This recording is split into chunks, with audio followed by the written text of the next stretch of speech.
Mas agora é o seguinte, a gente abre o programa também com um assunto importante. Já vou contar para vocês que nós estaremos com esta especialidade médica também no nosso momento exclusivo do YouTube com outro assunto. Eu vou comentar daqui a pouquinho. Primeiro eu vou falar do que a gente vai colocar agora, porque eu achei extremamente interessante poder debater sobre isso. A gente vai conversar sobre diabetes versus cirurgia plástica. Até que ponto é seguro e como as pessoas que hoje têm o diagnóstico, e fiquei bem impressionado, o Brasil ocupa aí o 5º lugar no mundo, né, de pessoas com diagnóstico de diabetes, então é algo que a gente precisa conhecer um pouco mais também. Então a gente convidou ele que é referência nesse assunto, cirurgião plástico, doutor Pedro Lozano. Bem-vindo. Tudo bom, doutor? Tudo ótimo, Prazer Carol. em recebê-lo. Muito obrigado. O assunto é extremamente sério em todos os pontos de vista, não só nessa questão da prática, né, pensando quando um paciente diabético precisa de uma cirurgia plástica até de emergência, de urgência, como pensando também numa questão aí, claro, estética e até do ponto de vista da própria doença diabetes, né? Perfeito. Então, acho que a gente tem que discutir muito. Se você quiser fazer uma introdução, fique à vontade. Já já a gente vai ouvir as palavras de uma médica, um pouquinho também sobre diabetes. Ok. Bom, como você bem iniciou, o Brasil é o 5º país do mundo com o maior número de pacientes diabéticos. Meu Deus. E atualmente o diabetes no Brasil acomete aproximadamente 9% da população. Então, quase 20 milhões de pacientes no Brasil. O diabetes, ele demanda vários problemas para os pacientes, desde os distúrbios alimentares até os distúrbios de feridas. E aí entra a cirurgia plástica, junto com outros profissionais, para tratar tanto a parte reparadora dessas feridas, mas também nós temos pacientes que buscam também um procedimento estético. E aí cabe o cirurgião plástico orientar qual o melhor momento, né, para fazer essa cirurgia. A gente vai discutir um pouco quais são as preocupações, então, e o que muda, né, na questão dos pacientes diabéticos, mas antes, vamos ouvir a endocrinologista, a doutora Maria Fernanda Barca, falando a respeito de diabetes especificamente. Olha lá. Olá, Carol. Olá, pessoal. Eu sou a doutora Maria Fernanda Barca, mas estou aqui para falar de diabetes.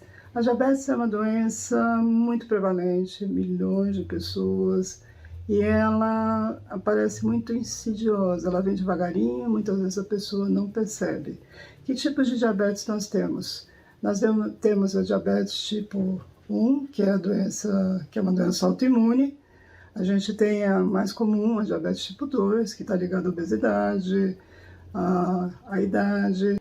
E a gente tem os MODs, que são as doenças ligadas a alterações genéticas, como temos também a diabetes gestacional, que é durante a gravidez, e outros ligados ao alcoolismo, por exemplo, que o pâncreas é destruído pelo álcool, drogas e etc. O tratamento, primeiro, qualidade de vida, fundamental, sono, fundamental, porque o sono estressa o organismo, libera hormônios que são hiperglicemiantes, aumentam a glicemia, ajudam a oxidação e, se for obeso, a maioria das vezes a obesidade está muito relacionada, muito juntinho, emagrecer e comer adequadamente, carboidratos, gorduras, proteínas equilibradas. E muitas vezes a gente tem que usar medicação, se for de diabetes tipo 1, insulina, ele vai precisar. Se for de diabetes tipo 2, a gente vai acabar usando metformina, que é a biguanida, uma grande droga, inclusive ela diminui em 3 vezes a incidência de cânceres em geral. Então a mensagem principal aqui é que vamos fazer atividade física, vamos dormir melhor, vamos deixar a mídia meio de lado, no sentido de tablets, etc., durante a noite, e vamos se movimentar, tá bom? É isso que eu tinha para dizer, obrigada. Obrigada, doutora. Eu vou deixar o contato para quem quiser saber mais a respeito do trabalho, @doutorabreviado.mariafernandabarca, tudo junto, lá no Instagram, para quem quiser procurar por ela. Doutora, então vamos lá. Queria te perguntar o seguinte, o que hoje a gente precisa entender, do ponto de vista da sua especialidade, para que um paciente que tenha, então, diabetes, se sinta seguro, né, em procurar uma cirurgia plástica, seja o motivo, como você já colocou aqui, numa questão estética ou até reparadora. O que é importante, né, vocês terem de informações? Bom, primeiramente, como a doutora Maria Fernanda acabou de explicar, é fundamental o paciente estar medicado e com sua diabetes controlada. Nós sabemos que o diabetes do tipo 2 é o mais frequente na população. E as principais causas são sedentarismo e obesidade. Então, é muito comum o paciente chegar no nosso consultório acima do peso. Então, nós temos, na literatura médica, um score de segurança. Ou seja, o índice de massa corpórea, que é o peso dividido pela altura ao quadrado. Então, o ideal é o paciente, primeiro, estar com esse índice abaixo de 29. Não está acima de 30, porque 30 já é caracterizada a obesidade grau 1. E os níveis de açúcar, os níveis glicêmicos controlados. O ideal, menos do que 125. E uma hemoglobina glicada, que é um exame que nós fazemos na avaliação pré-operatória, que vai falar como é que está a diabetes no paciente nos últimos 3 meses. E o ideal, esse nível está abaixo de 6,5. Aí sim é discutido com o paciente a cirurgia proposta e os riscos. E quais são esses riscos do paciente diabético? O paciente diabético ele tem uma alteração dos glóbulos brancos, os neutrófilos e macrófagos, que são células que vão lá ajudar na cicatrização.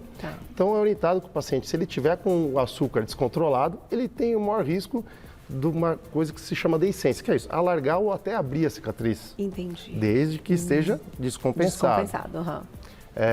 Tem um maior risco de infecções na ferida operatória, como disse também, se tiver alterado. Então é fundamental então que o paciente entenda e ele coloque na balança e discuta com o seu cirurgião plástico, junto com o seu endocrinologista, o melhor momento de se fazer essa cirurgia. Então, claro, para qualquer cirurgia plástica, qualquer paciente não tendo diabetes, todos esses cuidados também são mantidos, né? Os exames precisam ser feitos, mas fico pensando, às vezes, até numa questão de emergência, né? Que esse paciente tem uma emergência, enfim, que tem que ser, que tem que passar por uma cirurgia. Se vocês têm um tempo hábil, muitas vezes, para conseguir controlar caso esteja num grau ali de descontrole da doença. Hoje isso é possível? Sim, no caso de emergência, que incorre no risco de vida, o paciente vai ser tratado independente da doença que ele tiver. E qual o cuidado específico do diabetes? Então, quando o paciente é internado, aí nós conseguimos fazer a avaliação do açúcar no sangue aí de hora em hora, cada 2 ou 4 horas, e aí fazer a insulina intravascular, dependendo sempre do nível de glicose do paciente. Então, para compensar rápido, a gente não vai conseguir reverter rápido o diabetes e estabilizar. Mas pelo menos aquele momento da emergência, a gente tentar chegar num açúcar mais adequado para a cicatrização do paciente. Mas sempre o fator de emergência, a gente fala que quase dobra o risco de uma complicação. Puxa, vou colocar na tela então que a gente separou para vocês, o que o doutor comentou há pouco, então, quando a gente fala das complicações durante e após a cirurgia. Então, maior tempo de cicatrização devido à alta concentração de glicose no sangue, hipoglicemia durante o procedimento em decorrência do jejum pré-cirúrgico, às vezes tem cirurgias até mais longas, né, doutor? Perfeito. E maior vulnerabilidade a infecções. Agora, a minha dúvida é a seguinte, a gente está falando de diabetes. E pré-diabéticos, eles também se enquadram em algumas dessas complicações e preocupações para os médicos, porque se a gente ocupa o 5º lugar no mundo com pacientes diabéticos, eu imagino que a gente esteja lá entre os 3 primeiros dos pré-diabéticos. Eu diria que até mais. E essa é uma estimativa com diagnóstico, mas poucas pessoas procuram um serviço de saúde para fazer o diagnóstico da diabetes. Quando geralmente eles vão ao serviço de saúde, ao médico ou posto de saúde, eles já estão com o quadro instalado. Entendi. Então o paciente já tem os sintomas, que é cansaço, perda de peso, está urinando muito, comendo muito, dificuldade, às vezes ele já chega com alterações da visão, com a visão embaçada. Então, isso no diabetes. Então, como você bem afirmou, pré-diabéticos não existe uma estimativa, mas com certeza é muito frequente na nossa população. E sim, se ele tiver num nível de pré-diabetes, ou seja, um açúcar no sangue entre 100 a 125, a gente não sabe por quanto tempo. Ele pode ter os mesmos riscos do paciente diabético. Puxa vida. Por quê? Às vezes ele tem um escape, que é isso, aumenta o açúcar no sangue em alguns momentos do dia. Não necessariamente na hora que ele está em jejum. Um jejum, por si, a avaliação em jejum é importante, Porque esse estresse que o paciente fica em jejum para fazer o exame de sangue é até parecido com o estresse cirúrgico, que ele tem que ficar em jejum. Então a gente tem uma estimativa, tá? Puxa vida. Mas como você bem afirmou, deve ser bem alto o número. E sim, o risco também é parecido com o paciente diabético. Eu vou fazer o seguinte, vou contar já para o público o nosso conteúdo exclusivo de daqui a pouquinho, porque a gente vai falar de umbigo triste. Quem se identifica com essa história do umbigo triste, o doutor vai contar um pouquinho a respeito, né? O que causa muitas vezes, quais são os fatores aí que podem trazer essa queixa, principalmente das mulheres, né? Quando a gente fala do umbigo triste, claro, vamos falar das cirurgias, tudo envolvido no quadro. Vou lá e já volto, doutor, mas eu vou deixar uma perguntinha também, pensando nessa questão aí da cirurgia plástica para diabéticos.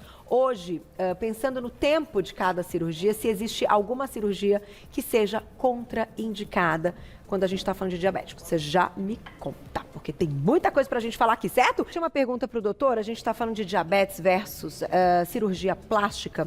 Tem alguma cirurgia, doutor, que é contraindicada, então, não sei, pelo tempo de duração, ou até que a recuperação pode ser mais difícil para esse paciente? Bom, Carol, primeiro eu agradeço a sua pergunta, porque ela é muito frequente no consultório. Então, não existe uma cirurgia em si contraindicado. O paciente pode ser submetido a qualquer tipo de cirurgia, desde que esteja compensado. Mas, quando o paciente ele tem comorbidades, ou seja, outras doenças associadas, e no caso do diabetes, principalmente lesões de outros órgãos, os órgãos-alvos que nós chamamos, por exemplo, já teve um derrame, um AVC isquêmico, já teve a doença do coração, dos vasos cardiovasculares, então um infarto prévio. Quando o paciente já tem insuficiência renal, aí nós contraindicamos a cirurgia pelo risco anestésico cirúrgico. E cirurgias combinadas e extensas, também nós evitamos o paciente. Então, cirurgias quanto menor o tempo, mais seguro para o paciente. Então, a gente tem em torno de 6 horas como uma base limite para operar esse paciente, o tempo de cirurgia. Então, eu vou incluir aqui no nosso assunto, já que a gente está falando da questão de diabetes, e eu tenho perguntado com frequência para algumas especialidades médicas, pacientes que tenham aí doenças autoimunes, doutor. Porque a gente tem, né, eu tenho lido bastante sobre o assunto e tem aumentado ou o número dos gatilhos, enfim, das descobertas, das queixas, né, principalmente nas mulheres, que foi o que me chamou a atenção para ir ler a respeito do assunto.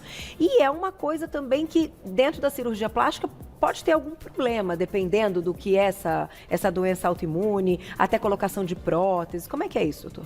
Sim, as doenças autoimunes, assim como o diabetes, são contraindicações relativas, ou seja, varia de caso a caso. Então, o paciente, por exemplo, uma doença autoimune que é muito temida pela chance de complicação pós-operatória é o lúpus. Né? Mas caso o paciente ele esteja compensado do lúpus, por exemplo, o lúpus até, um dos tratamentos é tomar corticoide. E os corticosteroides aumentam o açúcar no sangue e alguns pacientes chegam a ter diabetes por causa do corticoide, o uso crônico. Então é discutido junto aí com o reumatologista o real benefício de esse paciente ser submetido a uma cirurgia ou não. Então, por exemplo, um paciente com lúpus, ele pode ter uma prótese que está aí há vários anos, há 15, 20 anos, e esteja dura essa prótese, que nós chamamos de contratura. Ela vai ter que ser submetida à cirurgia, nesse caso, por até questão de saúde mesmo. Então, nesse caso, a gente realiza a cirurgia, mas no melhor momento dela, quando ela estiver compensada. Então, não é uma contraindicação absoluta. Mas exige aí talvez um pouco mais de cuidados e preocupação do que um paciente que não apresenta nenhuma doença autoimune. Perfeito. Pode falar, doutor. Você queria completar? E assim, outras doenças autoimunes também, como você mesmo disse, nós acreditamos que o diagnóstico cada vez está sendo mais precoce e o acesso da população também ao diagnóstico. Então, é uma dúvida muito frequente. Então, principalmente no caso que eu exemplifiquei das próteses de silicone, né, não existe nenhuma evidência científica que tem que ser retirada. Não existe nenhum trabalho assim que argumente com uma evidência científica que ela vai dar uma doença autoimune. Mas os pacientes autoimunes, eles podem ter reações a qualquer implante no corpo. Então, por isso que tem essa confusão no consultório. E tem que tirar as dúvidas, né, gente? Tem que fazer tudo direitinho, todos os exames, tem que conversar com o médico, porque, claro, né, às vezes é uma vontade de uma mulher, né, fazer X cirurgia estética e naquele momento ela tá ali com uma questão comprometida da imunidade e também pensando nas doenças autoimunes descontroladas. Então, por isso eu quis trazer um pouquinho para o nosso assunto. Perfeito. Eu vou colocar na tela, então, ó, pra gente fechar e daqui a pouquinho vamos falar de umbigo triste, meninas. Oba! Para evitar, então, as complicações, né? O que o doutor coloca é ter uma alimentação adequada, seguindo uma dieta previamente indicada pelo endocrinologista, fazer a limpeza correta e regular da incisão cirúrgica para reduzir as chances de infecção, ficar em repouso absoluto por todo o período indicado pelo especialista e fazer sessões de drenagem linfática para melhorar a retenção de líquido e cicatrização que são agravadas pela diabetes. Então, isso é o ideal. Perfeito, Carol. O paciente diabético é um paciente que nós dizemos, assim como o obeso, um paciente que tem uma inflamação crônica, sistêmica. Tá. Então, esse paciente ele tem mais chance de infecção cirúrgica, que ocorre geralmente a partir do 10º dia. Uhum. Ele tem mais chance de retenção de líquido e esse líquido parado, como ele é um paciente que tem uma alteração do sistema imunológico, ele tem mais predisposição à infecção bacteriana e por fungos. Então, a drenagem linfática é importante. E além disso, esses pacientes, eventualmente, eles podem cursar com seromas. O que é isso? São acúmulos de líquido do tecido adiposo, do tecido gorduroso que é derretido, e o organismo dele não tem capacidade de aspirar tão bem quanto o paciente que não tem a doença. Entendi. Então, é importante o acompanhamento do cirurgião plástico, da equipe dele, da fisioterapia, junto sempre com esse paciente para fazer o diagnóstico precoce de quaisquer complicações desse período pós-operatório. E da alimentação, vocês viram, o item número 1 é a questão da alimentação. Sim. Doutor, vou lá e já volto pra gente continuar. Daqui a pouquinho tem perguntinhas do público no @VocêBonitaTV e daqui a pouquinho tem umbigo triste, que as meninas já estão mandando mensagem também para quem está acompanhando a gente no YouTube também. Doutor, vamos lá, daqui a pouquinho tem perguntinhas do público no @VocêBonitaTV e já a gente vai falar de umbigo triste, das tecnologias, das cirurgias, né, quando a gente fala de cirurgia plástica. Agora, até pra gente encerrar esse nosso primeiro momento, né? Quando a gente fala de cirurgia plástica, principalmente no Brasil, a gente sabe que o Brasil também ocupa um ranking aí muito específico, né, muito notório, né, dentro, e que eu acho que a gente está entre os melhores do mundo também, né, doutor? Não estou enganada. Com certeza, Um monte Carol. de gente vem para cá, né, procurando aí a especialidade. Só que quando a gente fala também dessa questão do pós-operatório, você citou alguns itens aqui de cuidados que eu acho extremamente importantes e que muitas vezes os pacientes não seguem. O prejuízo nas cirurgias plásticas, seja por pessoas que têm diabetes ou não, é muito grande? Bom, é importante, é fundamental o repouso pós-operatório e seguir as orientações médicas.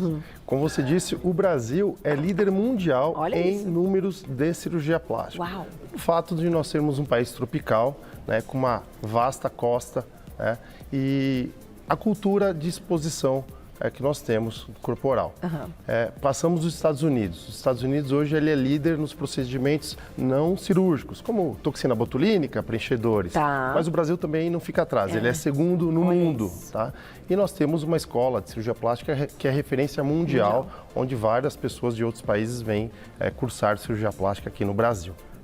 Então, isso é muito importante. No caso do diabetes, por exemplo, existem muitos pacientes que vêm de outros países e querem ser operadas aqui no Brasil. Tá? Então, é importante, principalmente nas primeiras 3 semanas, seguir exatamente o que o médico recomenda, como repouso relativo, uso correto das medicações e, como você bem falou, a alimentação. A alimentação é muito importante. Evitar alimentos como carboidratos de baixo índice glicêmico, como açúcares, doces de baixa qualidade. Ter uma alimentação rica em proteínas, uma alimentação rica com alimentos que vão combater o estresse oxidativo, como, por exemplo, vitamina C, ômega 3 e assim por diante.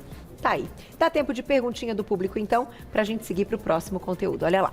Obrigada, Ana. Um beijo. E sobre a cirurgia de bolsas de gordura abaixo dos olhos? Bléfero, né? Perfeito, Carol. É a blefaroplastia. Tá? A blefaroplastia é uma cirurgia que visa rejuvenescer o olhar da paciente. Então, nós retiramos o excesso de pele e de bolsas de gorduras. Nós temos 2 bolsas na pálpebra superior e 3 na inferior. E junto nós podemos fazer preenchimentos com a própria gordura da paciente. Uma pequena lipoaspiração e nós podemos aqui rejuvenescer toda essa região colocando uma lipoenxertia, tá? E recolocando essa gordura em excesso, até tratando aquele canal da lágrima que fica evidente em algumas pacientes. Que legal, doutor. E hoje é uma cirurgia relativamente simples, né? É uma cirurgia que demora em torno de 1h30, 2 horas. A grande maioria dos pacientes tem alta no mesmo dia. Deixa eu aproveitar, doutora, eu vou te agradecer neste primeiro momento, você vai continuar com a gente, que agora a gente vai para o nosso momento exclusivo do YouTube. Vou deixar o contato do doutor, então, agora também. É o @doutorabreviado Pedro Lozano, @doutorabreviado Pedro Lozano. E então, durante o horário eleitoral gratuito, Você Bonita continua no site, no aplicativo da TV Gazeta e também no nosso canal do YouTube, que é um verdadeiro sucesso. Quem não está lá ainda, né? Quem ainda não colocou para receber todo o nosso conteúdo, a gente tem mais de 2,5 milhões, né, de pessoas. Então, acompanhem também com a gente por lá no youtube.com/Você Bonita. E o nosso conteúdo exclusivo, Umbigo Triste. Fique com a gente.